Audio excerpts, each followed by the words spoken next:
Ya bro.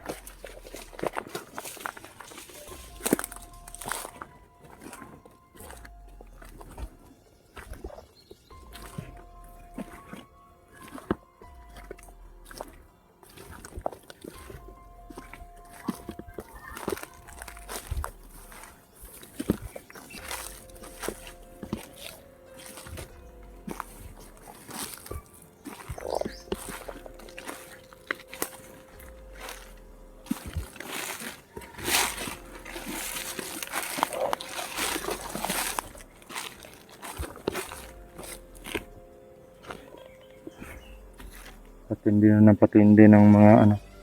Yan o. Naririnig niyo pa po mga idol. Iwan ko lang kung naririnig sa cellphone. Yan o. Parang may mga batang nagsasalita.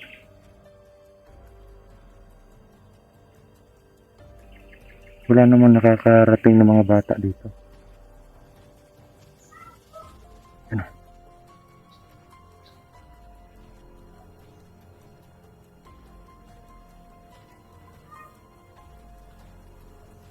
Nang ano yung balahibo ko mga idol. Yung taong sinusundan ko andun lang. Dito sila malapit sa entrance. At si Brother Jerome dun siya papunta.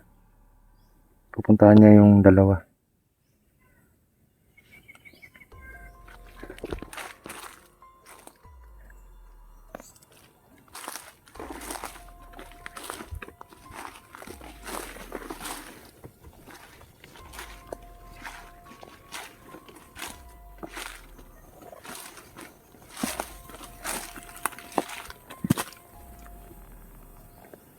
Dito po ako, mga idol.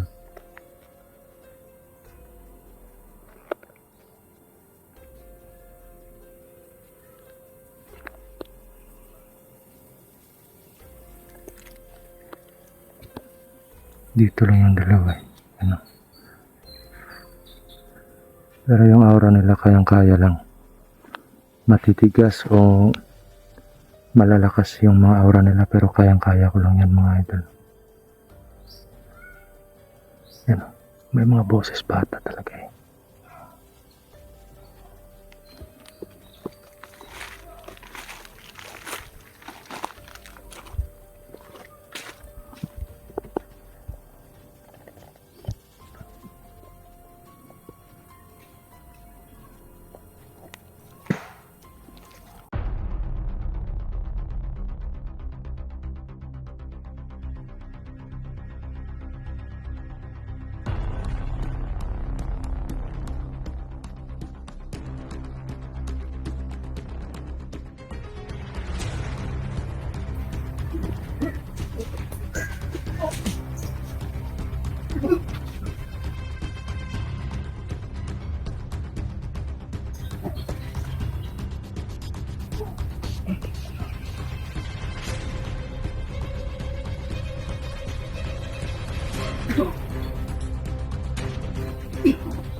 Tayo na yan mga idol na.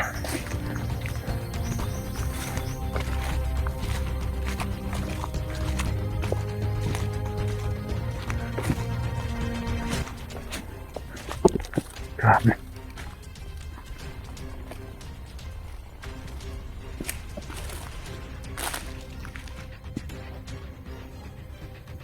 Ang si Bro Jerome. Bro, patay mo na. Ha? Okay ka lang? Buti kinaya mo rin.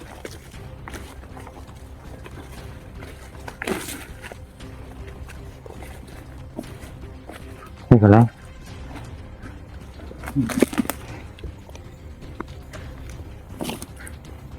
Ito mga idol na. Grabe. Ang tindi. Tindi yung mga kalaban dito. Pero buti na lang eh. Nakaya namin pag ginagamit namin yung mga alas namin.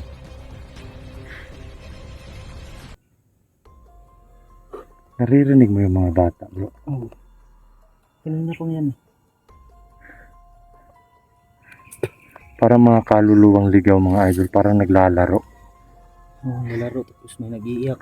Yan siguro yung mga biktima nila dito. Siguro. Mga kaluluwa na nabiktima nila.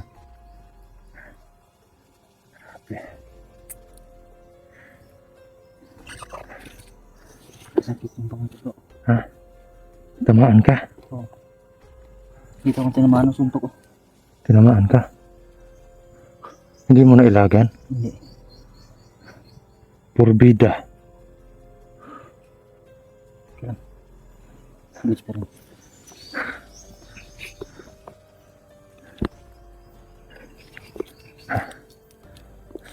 Grabe mga idol.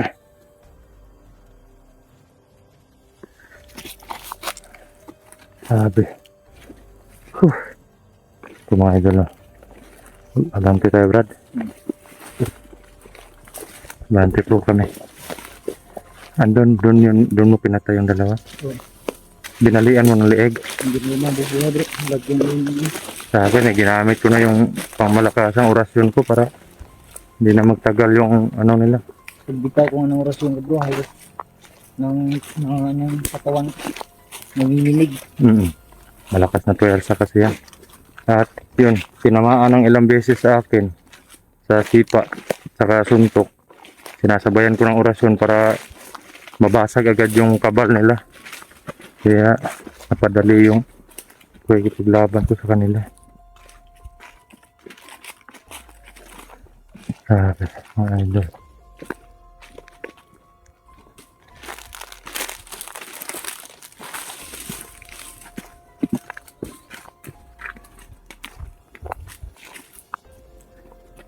Walang kumpiyansa bro. Masid lang tayo.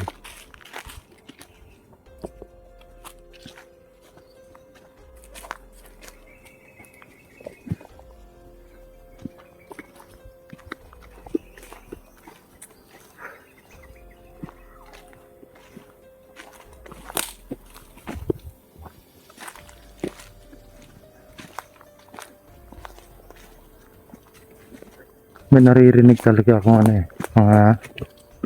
Mga bata. Oo. Parang ano lang mga idol. Parang nasa malalim na kuweba or parang may pinapahiwatig eh. Parang nanghihingi ng tulong. Parang ganon. Pero kung saan nang gagagaling yung ano, yung mga boses. Kaya hindi ko naman masasabi na ano din na baka may kinakatay silang bata o ganito ganyan. Kasi paiba-iba yung pinapanggalingan ano eh, ng boses. Parang kaluluwa talaga. Oo. Minsan nga mga idol, napag-isipan ko na pag hindi ng tulong ng bata na maririnig namin pupuntahan ko. Pero wag bro. Kasi maaari ding na may ibang elemento or bahagi ng plano ng mga kalaban para maano tayo sa bitag nila. Mas mabuti na yung makita talaga natin kaysa magpapadala tayo sa mga guni-guni natin.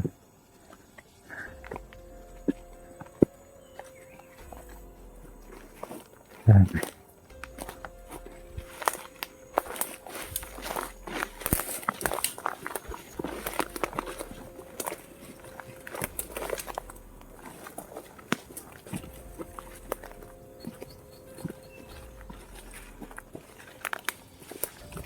Relax muna tayo saglit bro.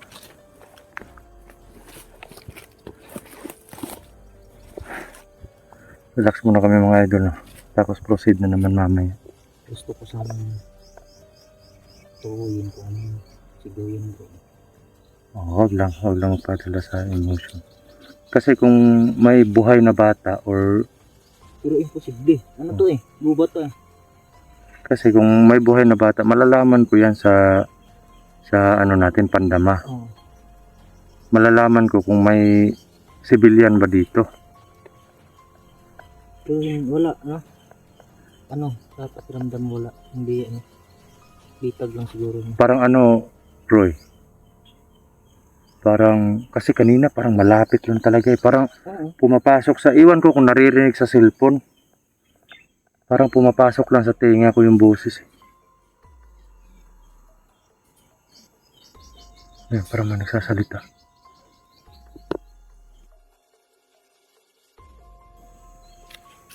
Parang may nagsasalita.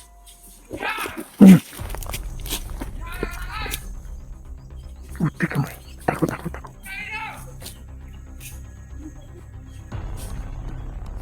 Tumatakbo. Dalawa. Parang may sumisigaw doon. Puti. Ano yan?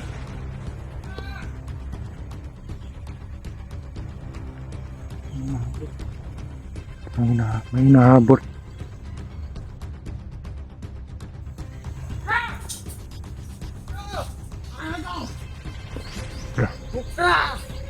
Tangin na, ano to? Tago lang.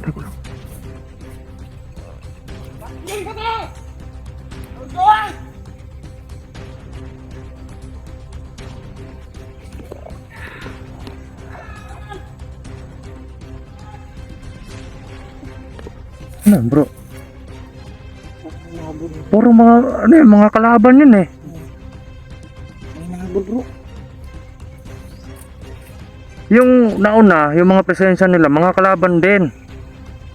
Mga kalaban yung presensya nila. Tapos yung tatlong sumunod, humahabol sa kanila, mga kalaban din.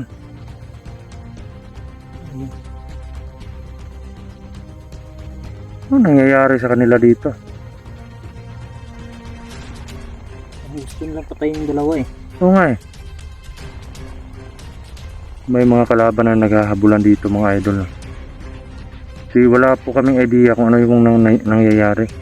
Siguro, nag-aaway-aaway sila. Pero parang Mga bata pa yung ano, mga bata pa yung Nahabol nila. nahabol. Pero yung presensya nila, mga kalaban eh.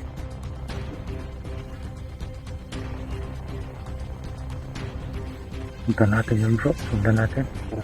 Tukuyin natin ano yung nangyayari. Sundan muna natin. Parang papunta sila sa labasan ah.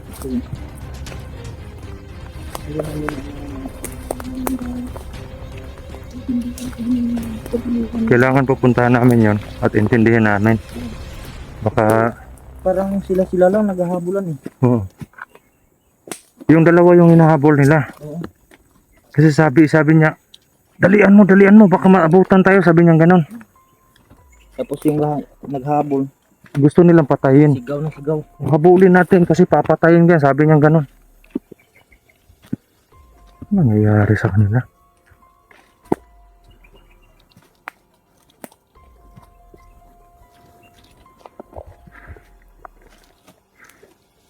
Huwag lang ubiyansa, baka isa yan sa mga pain nila, mga plano nila. Para makita tayo dito.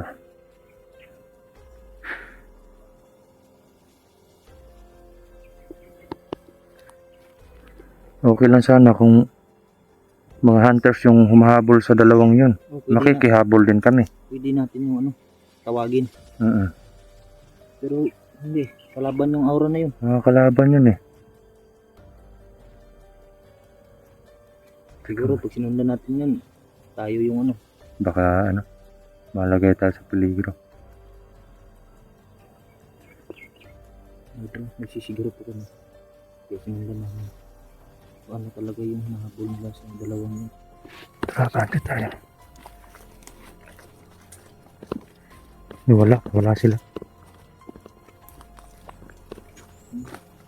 Baka ano, baka naman mabigyan natin ng ano, ng tulong yung hinahabol. Ano yung rason bakit hinahabol sila. Makita natin. Tanungin natin ang Oo, tanungin natin.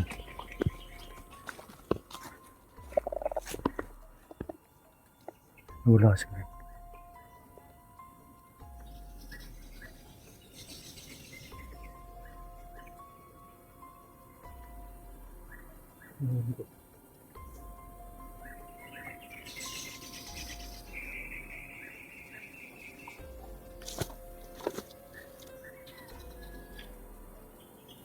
Ewan ko kung naririnig niyo yung mga idol, no? Yan, no? Yan, may mga boses ng mga bata.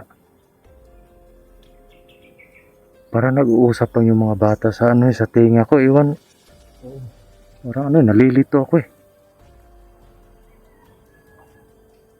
sabi ko po gusto kong puntahan. Pero hindi natin matukoy kung saan nanggagaling yung mga boses eh. Kung saan na lang sumusulpot yung mga boses mga idol eh.